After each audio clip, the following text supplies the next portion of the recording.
Hi everyone, welcome to the very first episode of my Sibelius tips and tricks for film composers.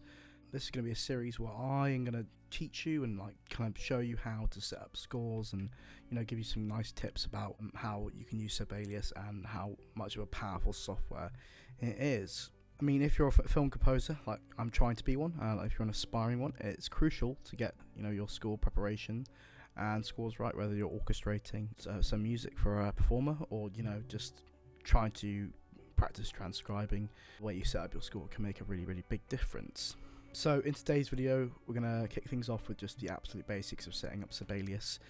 So if you're switching from like Finale, RIP Finale, or from Dorico, this is going to be a good series just to help you get started with just jumping straight into using Sibelius. So what you want to do first is when you download Sibelius, you can add it to your dock here. So I've got mine in my dock next to my Note Performer and Keybase. If you have Note Performer, it's a really good add-on. I really recommend it. I think it's about £100.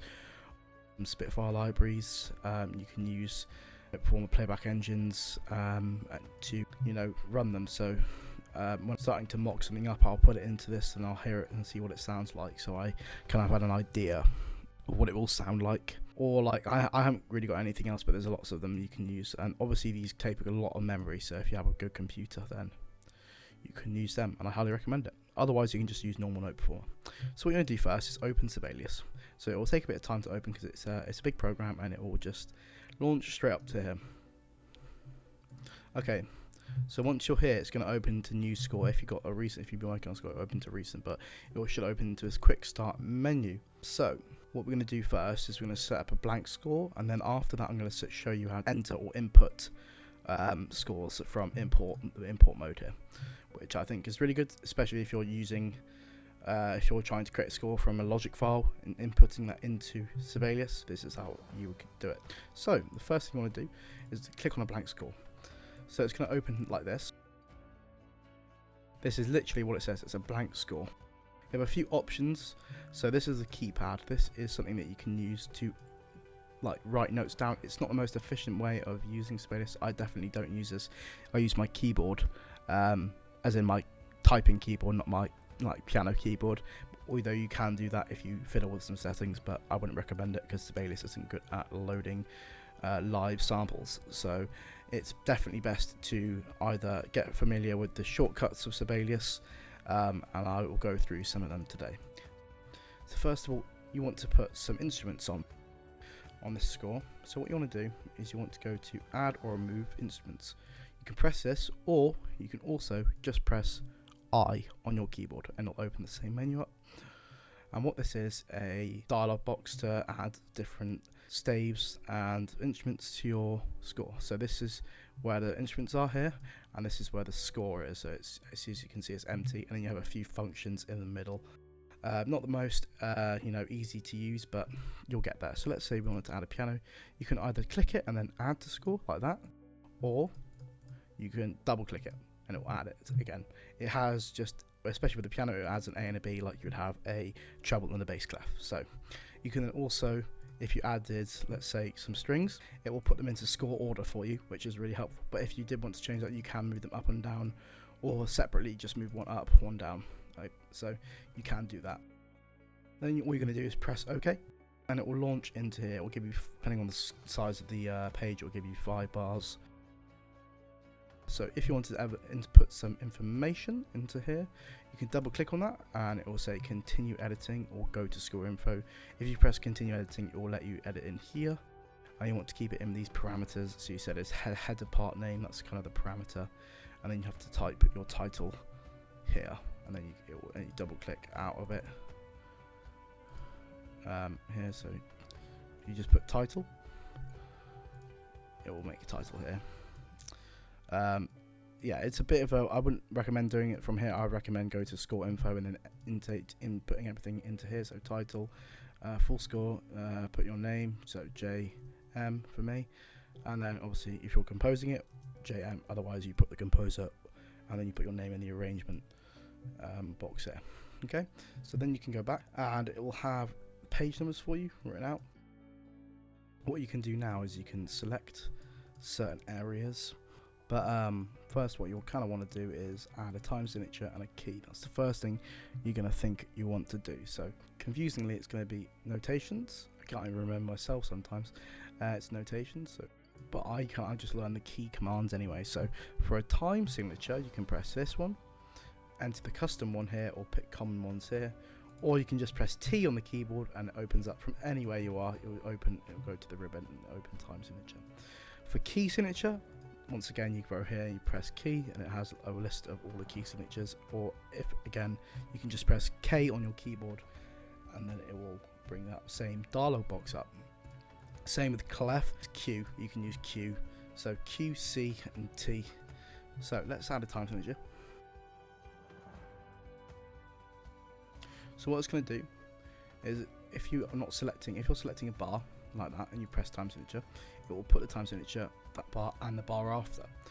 However, you don't usually want that. So what you can do is you can either select the first little line here, press time signature and press 4, and it'll add it just to that one. Or the easiest way to do it is just press time signature, press 4, your mouse will show up like light blue, and then you press on the start of the bar, and then you go. Same functions of the key signature. Let's just put F major. It lights up the mouse again, and you just click on the bar, and it does it the same if it's a treble and a bass and they're linked together. Okay, that's pretty simple. Now you're thinking, oh right, I'm gonna write some music now. Well, first of all, you need some more bars.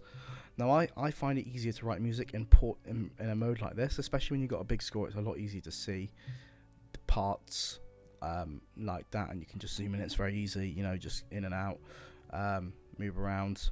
So what I do is I normally hold Command B, and you can add bars. Or the slow way to do it is go to Home and add multiple bars. And you can add, let's say 10, and then you'll add more bars. Okay, so that's what it's going to look like. If you put it back into page position, it looks like this. Now, obviously, formatting, I'll do a video on formatting, which is on layout. You have things like system breaks to make sure that it looks good. So for example, you system break, then you only have a certain amount of bars on one row, and it just makes it a little bit easier, but that's a whole another video to get started. So then what you can do to start inputting notes is use this dialog keypad up here. Now I don't have a keyboard that's bigger than 61 keys, so it's a small keyboard. If you have a full-size keyboard, this keypad here is directly correlated to the keypad on a keyboard as well. So like 0 will be rest, and 1 will be, you know, dot, and enter will be the slur. So for example, if you wanted to, you know, add a crotchet, you can just press 4 on your keyboard. But as you see, it's not going to add the notes yet because you have to individually put them in. As you can see, what I've done here is that you can select the note you want. So let's say you want a crotchet. You put that here. Configuration, but if I do that, it'll come up as a piano. So yeah, okay, and you can then start obviously putting notes in, composing. There's a few very key commands I would suggest you learn. So for example, if you're writing like this and you've got something selected and you don't want that thing, all you got to do, you can either press this button up here, or alternatively just press escape on your keyboard and it will exit the selection. Is that you have R for repeat. So let's say you wanted to repeat that one or repeat a rest, you just press R on your keyboard and it will repeat it. And additionally, on your keyboard, the notes of the scale are linked to the notes. So for example, if I wanted to write a crotchet C, then I would just let's escape it, press that, okay, select that, and then press C, and it will write a C for you. And it's the same for any other notes. And yeah, you can start writing pretty quick if you get a hang of it. Another one is octave up, octave down. So let's say C on, but you want middle C. You just hold on Mac Command or on Windows Control and down key, down and up key. pretty self-explanatory. Next thing we're going to go over is playback. So I have it customized to not open the transport, but if you go to view, so from home to view, and then this is the panels. You want transport, keyboard. You can also select if you don't have a keyboard. It's quite easy to and nice to see. If you want transport, this is a menu that obviously allows you to scrub through the whole performance or play, record, things like that. So the playback menu, if you press, let's say you have 4 C's, this is your piece, okay? You can either press play. If you don't select play anything and your play has at the beginning, it will play from there. Another way to do it is just press a note and then press P, and that will play specifically where you selected the note from. So let's say you've got the same bar over here and you didn't want to have to listen to the whole thing. You can just press this and press P and it will play straight from there, and that's just really helpful, especially if you're having a big score. Okay, so let's move on to the next step, which is importing files in different manners into Sibelius. Okay, so we're back at the quick start menu, and we're going to just bring up a MIDI file and a music XML file, and we'll work through them. So I've got a MIDI file and a Sibelius file. So regarding if you want to import, just open a Sibelius file, just double click on it and it will launch into the project and everything will be as it should. That's fine. So if you minimize that, it will go into your, if you've got a Mac, it will go straight into your dock. But if you want to actually close it, you just press the X and it won't close the program, but just go back to the quick start menu. If you import, what you can do is MIDI file, go to your desktop, press that thing, and it will open MIDI import options. So there's quite a few options here. So MIDI file uses a sound set. This is a requirement, so you need to put, if you have General MIDI Basic, use General MIDI 2 or General MIDI, or Note Performer. If you have Note Performer, I suggest selecting Note Performer. Only 1 staff per track. That depends on what type of MIDI file it is. If it's just a piano, then you can probably just leave it. If you want to keep track names, only 1 staff per track. We'll select that for this because I'm not sure how many there are. And then obviously you want to select a paper size that is, and a podium paper size that is helpful.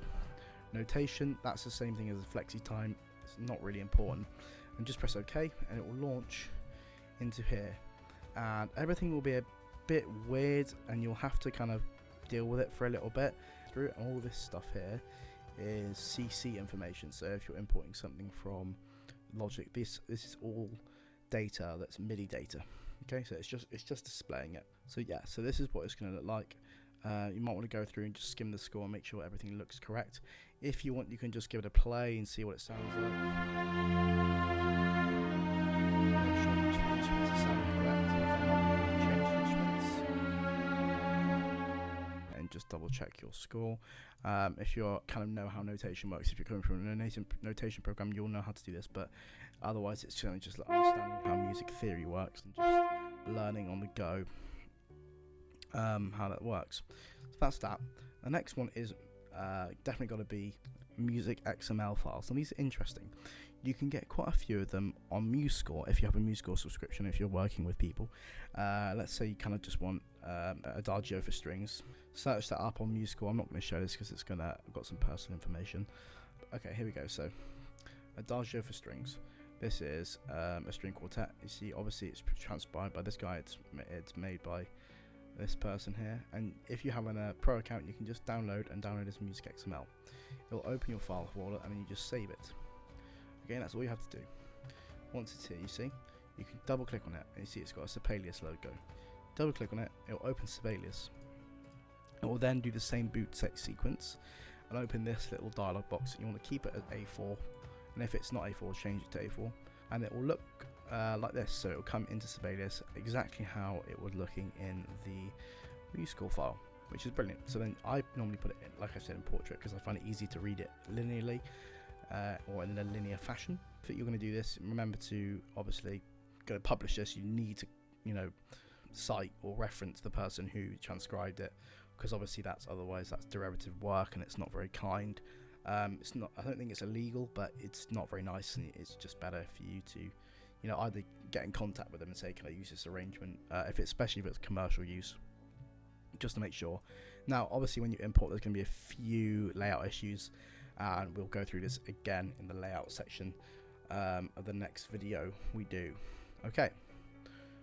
Alright, okay, that's a quick guide to starting a Sibelius score. I hope that's helpful. If you like this, drop a like, and you can go and watch my other mock-ups that I do. There's lots more we can go through, but that was kind of just a basic introduction to how to set up a score.